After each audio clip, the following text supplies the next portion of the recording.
Students, आपका welcome है श्रीमती मोहरी देवी तापड़े कन्या महाविद्यालय के इस यूट्यूब चैनल पे। और कल हमने वेक्टर को क्या किया था, फिनिश किया था। आज मैं बात करूंगा जीन लाइब्रेरी की। इसमें हम पढ़ेंगे जीनोमिक लाइब्रेरी, cDNA लाइब्रेरी। ठीक है, तो आज हम बात करेंगे जीन लाइब्रेरी की। जीन लाइब्रेरी, तो जीन लाइब्रेरी क्या होता है कि एक इसमें क्या करते हैं जीन लाइब्रेरी में, जो डिफरेंट डीएनए सीक्वेंसेस होते हैं, जो जीन लाइब्रेरी होता है इसमें क्या करते हैं हम, जो डिफरेंट डीएनए सीक्वेंसेस होते हैं उनको हम क्या करते हैं, कलेक्शन करते हैं, उनको हम कलेक्ट करते हैं। और कहाँ से कलेक्ट करेंगे, उसको हम आइसोलेट करेंगे, किसे, ऑर्गेनिज्म से। उनको हम क्या करेंगे, कलेक्ट करेंगे। और जब कलेक्ट कर लिए तो इसके बाद हम उसको क्या कराएंगे, क्लोन कराएंगे। किसमें, वेक्टर के अंदर क्या कराएंगे, हम उसको क्लोन कराएंगे। और जब क्लोन कराएंगे उसको जब हम होस्ट में क्या करेंगे, ट्रांसफर करेंगे, तो वो वहां पे क्या होगा, एक्सप्रेस होगा। अब वो जब वो एक्सप्रेस होगा उसके बाद हम उसको क्या करेंगे, प्यूरिफाई करेंगे। और क्या करेंगे, उसको उसके बाद स्टोरेज करेंगे। और हम आगे फर्दर एनालिसिस के लिए हम क्या करेंगे, उसको यूज करेंगे। तो इस पूरे प्रोसेस को हम क्या बोलते हैं, जीन लाइब्रेरी। तो जीन लाइब्रेरी को अगर मैं आपको इजी लैंग्वेज में बताता हूं कि जीन लाइब्रेरी क्या होता है। जीन लाइब्रेरी वो होता है जिसमें हम बहुत सारे डीएनए सीक्वेंसेस को क्या करते हैं, आइसोलेट करते हैं, कलेक्शन करते हैं डिफरेंट ऑर्गेनिज्म से। और उसके बाद उन डीएनए सीक्वेंसेस को हम क्या कराते हैं, क्लोन कराते हैं किसी भी वेक्टर में। और जब हम वेक्टर में उसको क्लोन कराते हैं उसके बाद हम ट्रांसफर करते हैं किसमें, उसको होस्ट सेल में। और उसके बाद हम उसको क्या करते हैं, प्यूरिफाई करते हैं। उसके बाद हम उसको क्या करेंगे, स्टोरेज करेंगे। जो हमारे पास भाई, हम जब ट्रांसफॉर्म कराएंगे तब उसमें वहां पे क्या होगा, एम्प्लीफिकेशन होगा। तो उसमें बहुत सारी कॉपीज मिलेगी हमें उन डीएनए सीक्वेंसेस की। और उन डीएनए सीक्वेंसेस की हम जब स्क्रीनिंग करते हैं तो हमारे पास उन सारे डीएनए सीक्वेंसेस को हम क्या कर देते हैं, वहां पे स्टोर कर देते हैं। और फर्दर अगर हमें कोई जीन चाहिए तो उसको हम एनालिसिस के लिए क्या करते हैं, फर्दर उसको यूज करते हैं। तो उस प्रोसेस को हम क्या बोलते हैं, जीन लाइब्रेरी। तो जीन लाइब्रेरी में आप क्या लिखोगे, ए collection of different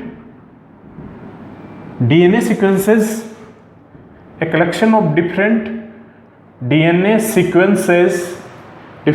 sequences from an organism,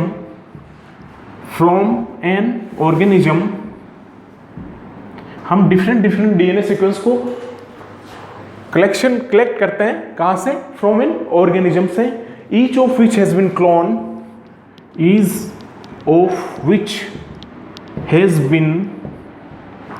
cloned. इसको हम क्या कराएंगे, फिर इसको क्लोन कराएंगे into a vector, cloned into a vector. और उसके बाद हम क्या करेंगे, इसको फॉर इजी ऑफ प्यूरिफिकेशन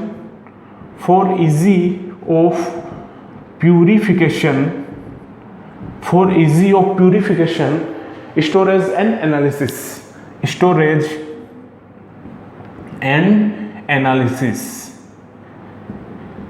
मैं cDNA और जीनोमिक लाइब्रेरी की बात करने से पहले किसकी बात कर रहा हूं स्टूडेंट्स, जीन लाइब्रेरी की। तो जीन लाइब्रेरी क्या होता है, is a collection of different DNA sequences from an organism, each of which has been cloned into a vector for easy of purification, storage and analysis. मतलब क्या है इसका, gene library का, कि हम कलेक्ट करते हैं डिफरेंट जो भी डीएनए सीक्वेंसेस है उनको हम कलेक्ट करते हैं किसी भी ऑर्गेनिज्म से। और उनको हम क्या कराएंगे, फिर क्लोन कराएंगे किसमें, वेक्टर के अंदर। उन डीएनए सीक्वेंसेस को हम क्लोन कराएंगे किसके अंदर, वेक्टर के अंदर, ताकि हम उनको इजीली क्या कर सके, प्यूरिफाई कर सके, उनका हम स्टोरेज कर सके। और उनको हम फर्दर किसी प्रोसेसिंग के लिए क्या कर सके, यूज कर सके, उनकी हम एनालिसिस कर सके। तो ऐसी प्रोसेस को हम क्या बोलते हैं, जीन लाइब्रेरी। तो जीन लाइब्रेरी का मतलब क्या है, जैसे आप लाइब्रेरी में पढ़ते हो तो आपके पास क्या रहती है, बुक्स। और बुक्स डिफरेंट ऑथर की आपको क्या मिलेगी, बुक्स मिलेगी। आप जो बुक पढ़ना आप वहां से निकालते हो तो वो क्या आपके लिए क्या, लाइब्रेरी। तो वैसे ही ये क्या, जीन लाइब्रेरी। तो इसमें बहुत सारे जीन को हम क्या कर देते हैं, स्टोर कर देते हैं। उन डिफरेंट डीएनए सीक्वेंसेस को हम क्या कर देते हैं, स्टोर कर देते हैं। और फर्दर फिर हमें कोई जीन यूज करना होता है, उसकी हम आगे फिर क्या स्टार्ट कर देते हैं, प्रोसेसिंग। ठीक है, तो उसको हम क्या बोलते हैं, जीन लाइब्रेरी। और जीन लाइब्रेरी क्या होती है स्टूडेंट्स, 2 टाइप्स की होती है। 2 टाइप्स की मतलब, एक होता है cDNA लाइब्रेरी, एक होता है जीनोमिक लाइब्रेरी। तो एक को हम क्या बोलते हैं, genomic library. Gene library 2 type की होती है, एक होती है जीनोमिक लाइब्रेरी, एक होता है cDNA लाइब्रेरी, cDNA लाइब्रेरी। तो जो जीन लाइब्रेरी होती है वो 2 टाइप्स की होती है, एक होता है जीनोमिक लाइब्रेरी, एक होता है cDNA लाइब्रेरी, एक होगा cDNA लाइब्रेरी। तो अब जो जीन लाइब्रेरी है वो कितने टाइप्स की होगी? 2 टाइप्स की, जीनोमिक लाइब्रेरी और cDNA लाइब्रेरी। अब मान लो कोई जीनोमिक डीएनए है, मैं आपको बेसिक बता रहा हूं आज। जो मान लो कोई जीनोमिक ये डीएनए है, ये क्या है? Genomic DNA. अब इस जीनोमिक डीएनए को हमने क्या किया? रेस्ट्रिक्शन एंड से क्या किया था? कट किया था। उसके बाद अगर हम इसको ट्रांसक्राइब कराते हैं, ट्रांसक्राइब मीन्स इसमें क्या होगा? आरएनए का फॉर्मेशन होगा। तो इस जीनोमिक डीएनए को अगर मैं ट्रांसक्राइब कराता हूं तो वो ट्रांसक्राइब्ड होगा किसमें? इनटू एमआरएनए में। किसमें ट्रांसक्राइब्ड होगा वो? इनटू एमआरएनए में। भाई मैंने जब आपको सेंट्रल डोग्मा बताया था तो क्या बताया था कि डीएनए से जब डीएनए बनता है उस प्रोसेस को हम क्या बोलते हैं? रेप्लिकेशन।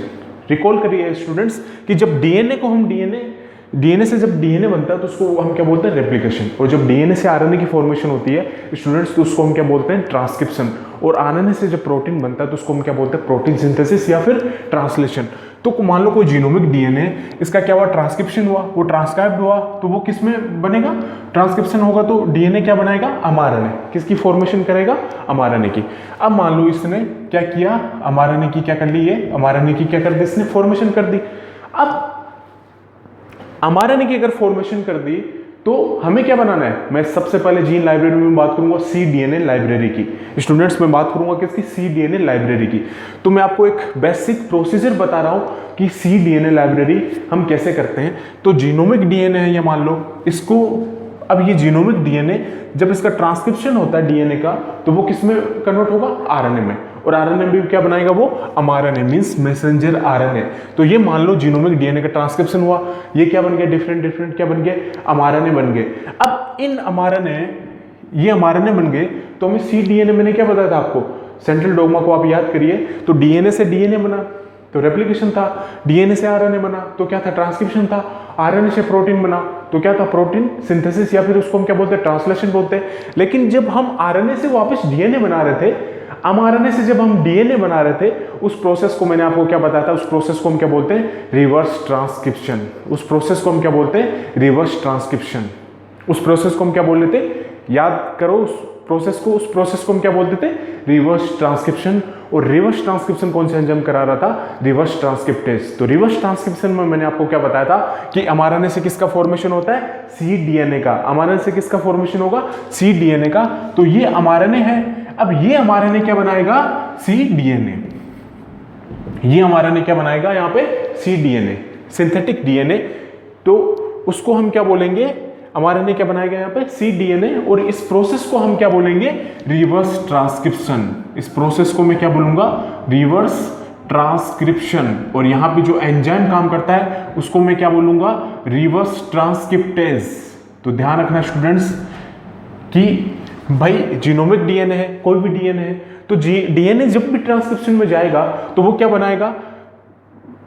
क्या बनाएगा वो? आरएनए। और आरएनए में क्या बनाएगा वो? एमआरएनए मींस वो क्या बनाएगा? Messenger RNA. तो उसका ट्रांसक्रिप्शन हो गया। अब जब ट्रांसक्रिप्शन हो गया, ये एमआरएनए है, तो एमआरएनए से किसका फॉर्मेशन होता है? वापस डीएनए का। जब एमआरएनए से वापस डीएनए बनता है तो कौन सा डीएनए बनता है? cDNA, कॉम्प्लीमेंट्री डीएनए या फिर सिंथेटिक डीएनए। कौन सा डीएनए बनेगा? cDNA। और जब वो cDNA बनता है तो उस प्रोसेस को हम क्या बोलते हैं? Reverse transcription. और रिवर्स ट्रांसक्रिप्शन कौन सा एंजाइम कराता है? Reverse transcriptase. क्लियर बच्चों? कौन सा एंजाइम कराएगा? Reverse transcriptase. अब इसके बाद इस cDNA को मैं क्या कर देता हूं? क्लोन कर लेता हूं। किसमें? इन वेक्टर में। इसको क्लोन कर दिया किसमें? इन वेक्टर में। इसको मान लो इंसर्ट कर दिया किसके अंदर? वेक्टर के अंदर। इस cDNA को मैंने इंसर्ट कर दिया किसके अंदर? इनटू वेक्टर के अंदर। और वेक्टर के अंदर इसको क्या कर दिया? इंसर्ट कर दिया। इसके बाद इसको ट्रांसफर कर दिया किसमें? होस्ट सेल में। अब इस cDNA को जब मैंने वेक्टर के अंदर क्या कर दिया? इंसर्ट कर दिया। और इसके बाद जब होस्ट सेल में इसको मैंने क्या कर दिया? ट्रांसफर कर दिया। तो इसके बाद ये क्या होगा? वहां पे एम्पलीफाई होगा। जब एम्पलीफाई होगा तो इस cDNA की क्या बन जाएगी? वहां पे बहुत सारी कॉपीज।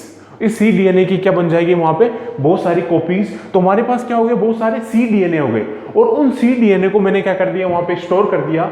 तो उन सी डीएनए को हमने क्या कर दिया, स्टोर कर दिया। तो हमारे पास क्या बन गई, सी डीएनए लाइब्रेरी। और उन सी डीएनए को हम फर्दर फिर जीन ऑफ इंटरेस्ट के हिसाब से क्या करते रहते हैं, यूज करते रहते हैं। तो बेसिक क्या है स्टूडेंट सी डीएनए लाइब्रेरी का। जब जीन लाइब्रेरी की भी मैं बात कर रहा था तो जीन लाइब्रेरी में भी क्या था कि डिफरेंट डिफरेंट डीएनए सीक्वेंसेस को हम क्या करते हैं, आइसोलेट करते हैं फ्रॉम ऑर्गेनिज्म से, किसी भी ऑर्गेनिज्म से। उसके बाद हम उसको क्या कराते हैं, क्लोन कराते हैं। तो जब उसको हम क्लोन कराते हैं और ट्रांसफर करते हैं होस्ट सेल में, तो हमारे पास उसकी बहुत सारी कॉपीज मिल जाती है ताकि हम उसको इजी कर सके, प्यूरिफिकेशन भी उसका क्या कर सके, इजी कर सके, उसका आइसोलेशन भी कर सके और डिफरेंट डिफरेंट फर्दर प्रोसेस के लिए हम उसको क्या कर सके, यूज कर सके। तो कलेक्शन ऑफ क्या है वो जीन, तो उसको हम क्या बोल रहे हैं, जीन लाइब्रेरी। और जीन लाइब्रेरी में भी हम बात कर रहे हैं किसकी, सी डीएनए लाइब्रेरी की। तो सी डीएनए लाइब्रेरी की अगर मैं बात कर रहा हूं तो मैंने आपको बताया था कि सी डीएनए कैसे बनता है। तो जब डीएनए से डीएनए बनता है तो उसको हम क्या बोलते हैं, रेप्लिकेशन। और डीएनए से जब आरएनए का फॉर्मेशन होता है तो उसको हम क्या बोलते हैं, ट्रांसक्रिप्शन। और डीएनए से जब आरएनए बनता है तो कौन सा आरएनए बनता है स्टूडेंट्स, एमआरएनए, मैसेंजर आरएनए। और एमआरएनए से क्या बनेगा, प्रोटीन। तो एमआरएनए से जब प्रोटीन बनता है तो उस प्रोसेस को हम क्या बोलते हैं, प्रोटीन सिंथेसिस, या फिर उसको हम क्या बोलते हैं, ट्रांसलेशन। उसको हम क्या बोलेंगे, ट्रांसलेशन। और फिर जब एमआरएनए से वापस क्या बन रहा था, डीएनए। याद करिए उस प्रोसेस को, सेंट्रल डोग्मा की, जो मैं बता रहा था आपको कि एमआरएनए से क्या बन रहा था वापस, वो डीएनए। तो वो कौन सा डीएनए बन रहा था, सी डीएनए। और उस प्रोसेस को हम क्या बोलते हैं, क्या बोल रहे थे, रिवर्स ट्रांसक्रिप्शन। और वो कौन सा एंजाइम करा रहा था, रिवर्स ट्रांसक्रिप्टेज। और मैंने ये भी बताया था आपको कि रिवर्स ट्रांसक्रिप्टेज की डिस्कवरी किसने की थी, बाल्टीमोर और टेमिन ने। और उन दोनों को उस एंजाइम की डिस्कवरी के लिए क्या मिला था, नोबेल प्राइज।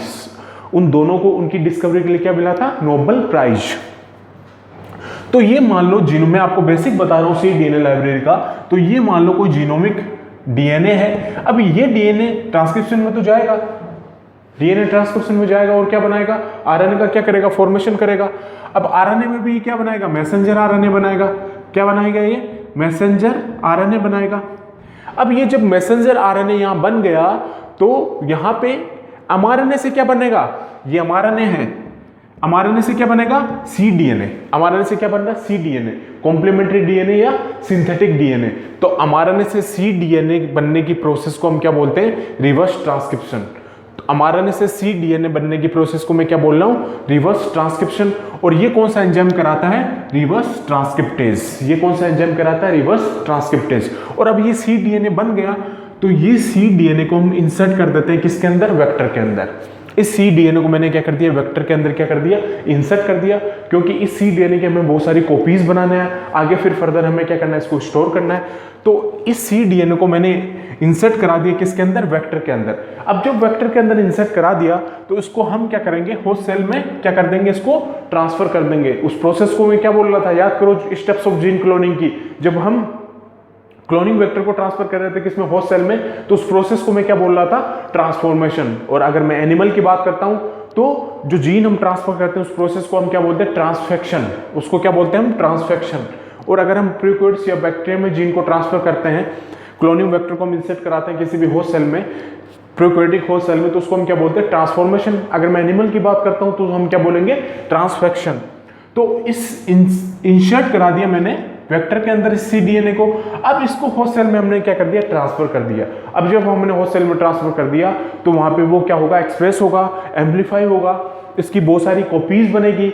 और जब वो कॉपीज बनेगी तो हमारे पास बहुत सारे सी डीएनए की क्या बन जाएगी, कॉपीज बन जाएगी। और उन डीएनए को हम क्या कर सकते हैं, फिर प्यूरिफाइड कर सकते हैं, उसको हम क्या कर सकते हैं, स्टोर भी कर सकते हैं। तो हमारे पास क्या बन जाएगी, सी डीएनए लाइब्रेरी।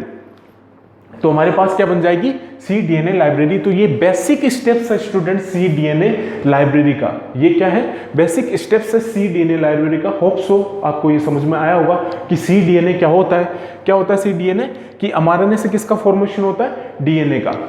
एमआरएनए से जब किसका फॉर्मेशन हो गया, एमआरएनए से जब डीएनए का फॉर्मेशन होता है तो उसको हम क्या बोलते हैं, सी डीएनए, सिंथेटिक डीएनए, या फिर उसको हम क्या बोलते हैं, कॉम्प्लीमेंट्री डीएनए। और जो एंजाइम यहाँ काम करता है वो कौन सा एंजाइम होता है, reverse transcription, reverse transcriptase enzyme.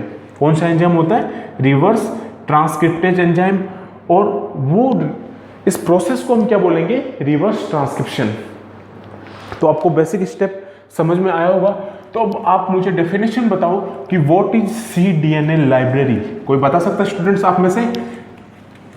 बताएंगे कि व्हाट इज cDNA लाइब्रेरी। आप मुझे डेफिनेशन बताएगा कि cDNA लाइब्रेरी की किसको बोलते हैं। मैंने आपको प्रोसेस बताया, एक बेसिक आइडिया दिया cDNA लाइब्रेरी का।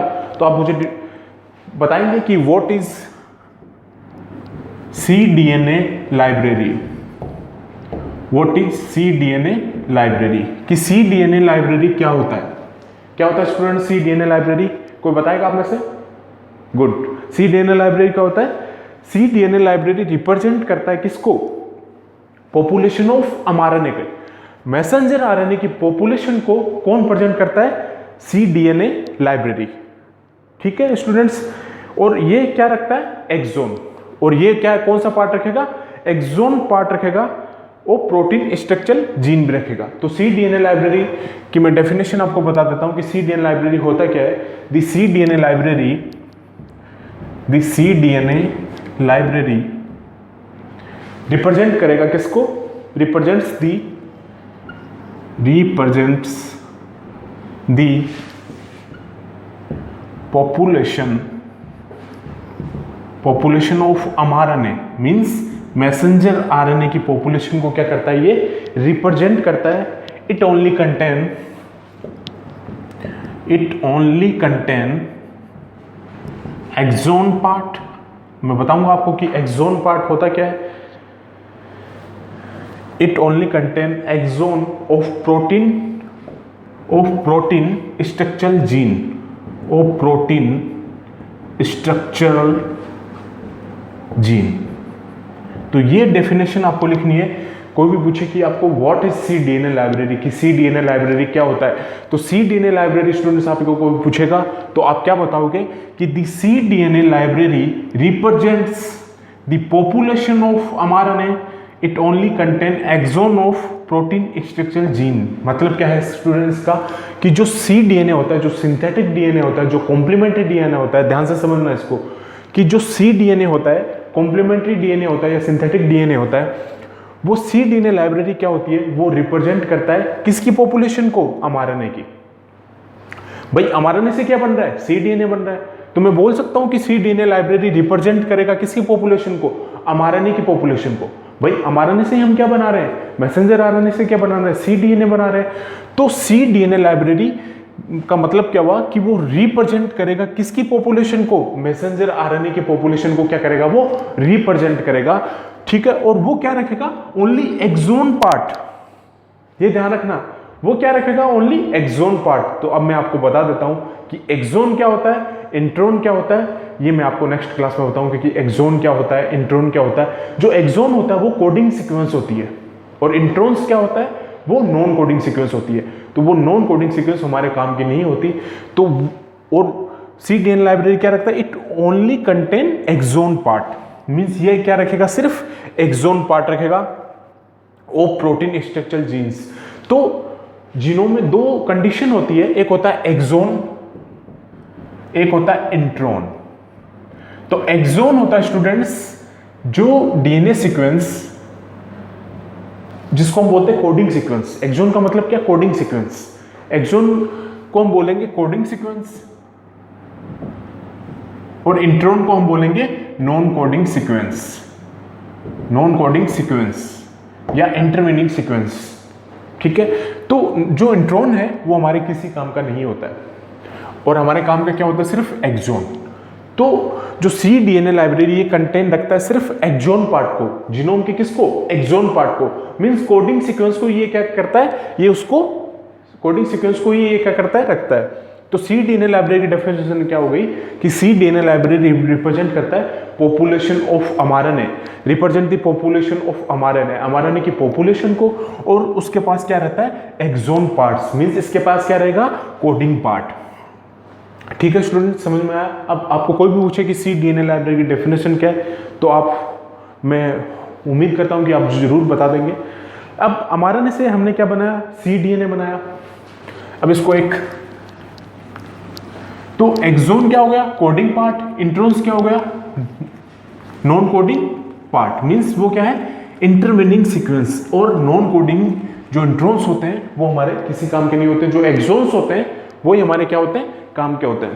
तो mRNA से क्या बनाया हमने, cDNA। एक फ्लो चार्ट के थ्रू भी देख लेते हैं बस एक चीज स्टूडेंट्स कि mRNA से क्या बना, cDNA मीन्स यहाँ पे क्या बना, सिंथेटिक डीएनए।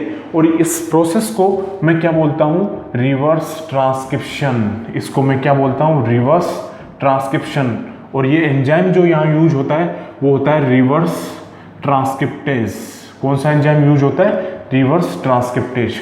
mRNA से क्या बना यहाँ, cDNA synthetic DNA, complementary DNA. और इस cDNA जब ये बनता है, पहली बार जब cDNA बनता है तो वो क्या बनता है, सिंगल स्टैंडर्ड। वो क्या बनता है, सिंगल स्टैंडर्ड। अब ये जब सिंगल स्टैंडर्ड बनता है तो इसका यहाँ पे क्या होता है, वापस रेप्लिकेशन। यहाँ पे क्या होता है, रेप्लिकेशन। और जब इसका रेप्लिकेशन होगा तो वो कन्वर्ट हो जाएगा किसमें, डबल स्टैंडर्ड cDNA में। डबल स्टैंडर्ड सिंथेटिक डीएनए में क्या हो जाएगा, कन्वर्ट हो जाएगा। और उसके बाद हम इसको क्या करेंगे, ये जो डबल स्टैंडर्ड cDNA बन गया स्टूडेंट्स, तो इसको हम क्या करेंगे, क्लोन करेंगे। किसके अंदर, वेक्टर के अंदर। इसको हम क्या करेंगे, क्लोन करेंगे। इसको वेक्टर के अंदर हम क्या कर देंगे, क्लोन कर देंगे। अब मान लो जब वेक्टर के अंदर हमने क्लोन इंसर्ट कर दिया, भाई सीधी सी बात है कि मैं फ्लो चार्ट बेसिक बता रहा हूँ स्टूडेंट्स आपको कि जो रिवर्स ट्रांसक्रिप्टेज mRNA है, तो mRNA से क्या बना यहाँ पे, cDNA। mRNA से क्या बना यहाँ पे, cDNA मीन्स सिंथेटिक डीएनए बना। और इस प्रोसेस को मैं क्या बोल रहा हूँ यहाँ पे, रिवर्स ट्रांसक्रिप्शन या रिवर्स ट्रांसक्रिप्टेज एंजाइम यहाँ पे जो काम करता है। अब ये जो cDNA बनता है ये पहली बार क्या बनता है, सिंगल स्टैंडर्ड। और इसका जब रेप्लिकेशन होगा तब ये क्या बनेगा, डबल स्टैंडर्ड cDNA। ये क्या बनेगा, डबल स्टैंडर्ड cDNA। और इसको जब हम इंसर्ट कर देंगे किसके अंदर, वेक्टर के अंदर, जब हम इसको इंसर्ट कर देंगे तो ये फिर इसको हम फर्दर क्या यूज करेंगे, जैसे ही वेक्टर के अंदर इसको हमने इंसर्ट कर दिया तो ये क्या बनाएगा, मैंने क्या बताया था, जब हम जीन को वेक्टर के अंदर इंसर्ट करते हैं तो उसको हम क्या बोलते हैं, रिकॉम्बिनेंट डीएनए। क्या बोल रहे थे, मैं इसको क्या बोलता हूँ, हाइब्रिड डीएनए मॉलिक्यूल। इसको हम क्या बोल रहे थे, रिकॉम्बिनेंट डीएनए। इसको हम क्या बोलते हैं, रिकॉम्बिनेंट डीएनए। और वो रिकॉम्बिनेंट डीएनए को आगे फिर हम क्या करते हैं, फर्दर होस्ट सेल में क्या करते हैं, उसको हम क्या कराएंगे, उसको ट्रांसफर कराएंगे। तो उस प्रोसेस को हम क्या बोलते हैं, ट्रांसफॉर्मेशन। और उसके बाद जब उसकी बहुत सारी कॉपीज बन जाती है तो उन डीएनएस को हम क्या कर लेते हैं, वहां पे स्टोर कर लेते हैं। आगे फर्दर प्रोसेसिंग के लिए उसको हम क्या कर लेते हैं, स्टोर कर लेते हैं। तो ये बेसिक है स्टूडेंट्स cDNA लाइब्रेरी का कि सबसे पहले हम क्या यूज करेंगे, mRNA को यूज करेंगे। mRNA क्या है, मैसेंजर RNA है। mRNA से हम क्या बना रहे हैं, cDNA बना रहे हैं, मीन सिंथेटिक डीएनए या कॉम्प्लीमेंट्री डीएनए। तो mRNA से cDNA बनाने को ही हम क्या बोलते हैं, cDNA लाइब्रेरी। आ गया समझ में आपको, cDNA। mRNA से कॉम्प्लीमेंट्री डीएनए बनाने की प्रोसेस को हम क्या बोलते हैं, रिवर्स ट्रांसक्रिप्शन। तो mRNA से क्या बना, cDNA synthetic DNA, complementary DNA बोल सकता हूं मैं। तो mRNA से cDNA बनने को हम क्या बोलते हैं, रिवर्स ट्रांसक्रिप्शन। और यहाँ जो एंजाइम काम करता है वो होता है रिवर्स ट्रांसक्रिप्टेज।